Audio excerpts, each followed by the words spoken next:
Patiala handicraft society की जो शुरुआत हुई वो 1997 से शुरुआत हुई, पर इसका जो कार्य करना शुरू कर दिया गया था वो सिंस 1994 से शुरू कर दिया गया था।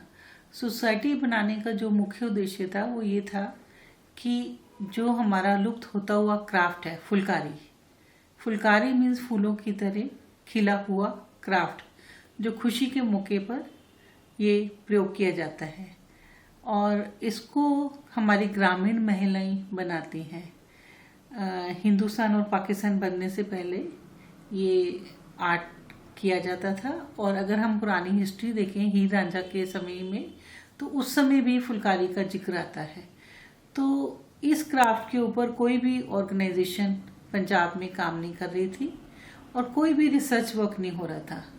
हमें ये लगा कि इस क्राफ्ट के ऊपर हमें ट्रेनिंग प्रोग्राम्स देने चाहिए, और इसके लिए हमारे टीम मेंबर्स के द्वारा एक सर्वे करवाया गया, और उस सर्वे में हमने पाया कि लोगों को फुलकारी का पता है और वो बस यही कहते थे कि फुलकारी तो पता है पर इन बूटियों का क्या नाम है वो हमें नहीं पता। तो तभी से हमने ठान लिया कि इस क्राफ्ट के ऊपर काम करना है, और एक क्राफ्ट बहुत ही प्यारा क्राफ्ट है जो मुझे बहुत ही फैसिनेट किया।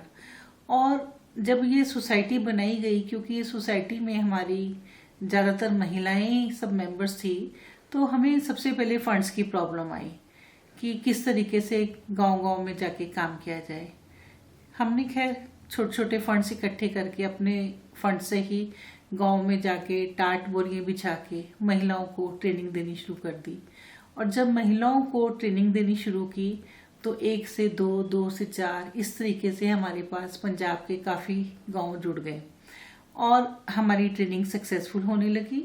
और उन ट्रेनिंग्स को हमने सेल्फ हेल्प ग्रुप्स बनाने शुरू कर दिए, और हमने जब सेल्फ हेल्प ग्रुप बनाए तो हम उनके अकाउंट में पैसा डालने लगे, और इस तरीके से ट्रेनिंग के बाद उनको सब रोजगार मिलने लगा।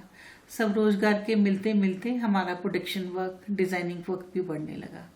तो हमारा कार्य जब ये सफलतापूर्ण चल रहा था तो हमें मीडिया, हिंदुस्तान टाइम्स, ट्रिब्यून ने सबसे पहले हमारे ऊपर आर्टिकल लिखा हमारी सोसाइटी के ऊपर कि किस तरीके से सोसाइटी ने एक टूटे फूटे गिराज से कार्य शुरू किया और आज सोसाइटी किस तरीके से आगे बढ़ रही है। मीडिया में कवर स्टोरी आते ही हमें नाबार्ड बैंक ने अप्रोच किया, और नाबार्ड बैंक के द्वारा हमें वित्तीय सहायता मिली, 20 मशीनों की और पूरा यूनिट स्थापित किया गया, मार्केटिंग में हेल्प मिली, और इसके बाद सिडबी द्वारा काफ़ी सहायता दी गई, उनके ट्रेनिंग प्रोग्राम्स कराए गए, स्किल डेवलपमेंट के ऊपर उनकी मुद्रा स्कीम्स, बैंकों से लोन लेना, stand up India, startup India, काफ़ी स्किल डेवलपमेंट के ऊपर कोर्स किए गए, MSME मिनिस्ट्री द्वारा काफ़ी कोर्स करवाए गए, टेक्सटाइल मिनिस्ट्री द्वारा।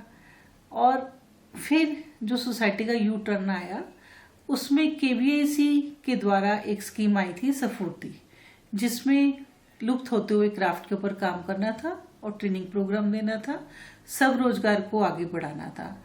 चूँकि सोसाइटी हमारी सब रोजगार के ऊपर ही काम कर रही थी और इस क्राफ्ट में माहिर थी, तो सोसाइटी को चुन लिया गया। और इस ट्रेनिंग के दौरान, इस प्रोजेक्ट के दौरान सोसाइटी की जो इच्छाएं थी कि बिल्डिंग होनी चाहिए, बिल्डिंग बन गई, और गवर्नमेंट की सहायता के साथ साथ पंचायत ने भी काफ़ी सहायता की।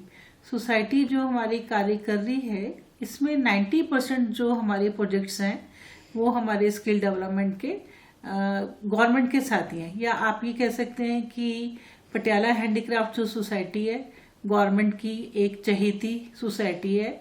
गवर्नमेंट को इस सोसाइटी के कार्य क्षेत्र पर, ट्रांसपेरेंसी पर काफ़ी विश्वास है, और एक प्रोजेक्ट समाप्त होते ही दूसरी गवर्नमेंट के प्रोजेक्ट्स अपने आप इस सोसाइटी के पास आ जाते हैं। सोसाइटी का जो कार्य क्षेत्र है वो सोसाइटी फॉर रूरल डेवलपमेंट और इस क्राफ्ट के ऊपर काम करना और महिलाओं को स्वरोजगार देना, उसके अलावा उनको डिज़ाइनिंग का काम सिखाना, प्रशिक्षण देना, मार्केटिंग के साथ लिंकेज कराना, उनके बनाए गए उत्पादों की बिक्री करना। जो सोसाइटी इसमें फुलकारी में काफ़ी उत्पाद बना रही है, जैसे कुर्ता, पजामा, सूट्स, साड़ीज, दुपट्टास, मतलब folders, hand fans, cushion, bed covers, sharara, और उनको अलग अलग डिपार्टमेंट्स की मार्केटिंग के द्वारा सोसाइटी उनको बेच रही है। और जो हमारी ग्रामीण महिलाएं हैं उनको स्वरोजगार दे रहे हैं। इसमें जो मार्केटिंग का काम भी करती हैं वो हमारी महिलाएं ही करती हैं। इसके अलावा सोसाइटी एंटरप्रेन्योरशिप ट्रेनिंग प्रोग्राम्स कराती है और विभिन्न कॉलेज से आए हुए बच्चों को इंटर्नशिप ट्रेनिंग प्रोग्राम्स भी देते हैं और बाद में उनको सर्टिफिकेट्स भी देते हैं। KVIC द्वारा किए गए प्रोजेक्ट को पूरे देश में सराहा गया और इस प्रोजेक्ट की सफलता को देखते हुए ex prime minister Shri doctor Manmohan Singh ji द्वारा नेशनल अवार्ड 2014 में प्रदान किया गया, जिससे कि सोसाइटी को आगे बढ़ने में बहुत हेल्प मिली।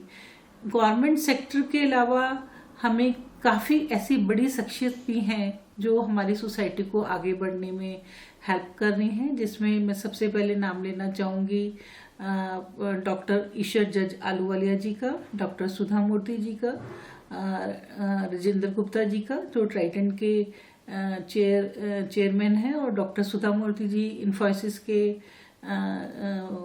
चेयरपर्सन हैं, और doctor Isher Ahluwalia ji time to time अपना एडवाइस देते हैं और वित्तीय सहायता भी करते हैं। इसके अलावा हमारे काफ़ी ऐसे पंचायत मेंबर्स हैं, सरपंच लोग हैं, हमारे आर्टिजन्स हैं जो मेंबर्स हैं और सोसाइटी को हर तरफ से अपना सहयोग देके आगे बढ़ते हैं। जो सोसाइटी एक मकसद को लेकर बड़ी थी, आज उसमें काफ़ी कामयाब है और देश विदेश में इस सोसाइटी की काफ़ी मान्यता है और देश विदेश में सोसाइटी जाके एग्जीबिशंस लगाती हैं। और हमारी वो महिलाएं जो कभी घर से बाहर नहीं निकली थी, घूंघट में रहती थी, आज वो घूंघट उठ चुका है और बहुत बोल्ड होकर काम कर रही हैं। तो ये अपने आप में एक जिसे कह सकते हैं कि हम सक्सेस स्टोरी है। और सोसाइटी के द्वारा हमारे आर्टिजन्स जो कभी घर से बाहर नहीं निकले थे, आज मॉडलिंग भी करते हैं और फिल्मों में भी अपनी कला को दिखा चुके हैं। और काफ़ी फिल्म वाले जिन्होंने मतलब फुलकारी के ऊपर फिल्म बनानी थी, उसमें भी अपना योगदान दे चुके हैं। तो सक्सेसफुल स्टोरीज हमारे पास काफ़ी हैं। जो ग्रामीण महिलाएं कभी सोचती थी कि क्या हम कभी कामयाब होंगे, घर से बाहर जाएंगे, आज वो घर से बाहर भी जाती हैं और बाय एयर भी सफ़र कर चुकी हैं। मतलब ये अपने आप में एक सक्सेस स्टोरी है और जो सोसाइटी का मकसद था वो उसमें कामयाब हो रही है। और मैं सोसाइटी के सारे मेंबर्स को इसका धन्यवाद करती हूँ जिनके सहयोग से और ये सोसाइटी आगे बढ़ी, और सारे गवर्नमेंट डिपार्टमेंट्स का जिनकी हेल्प से हम लोग काम कर रहे हैं।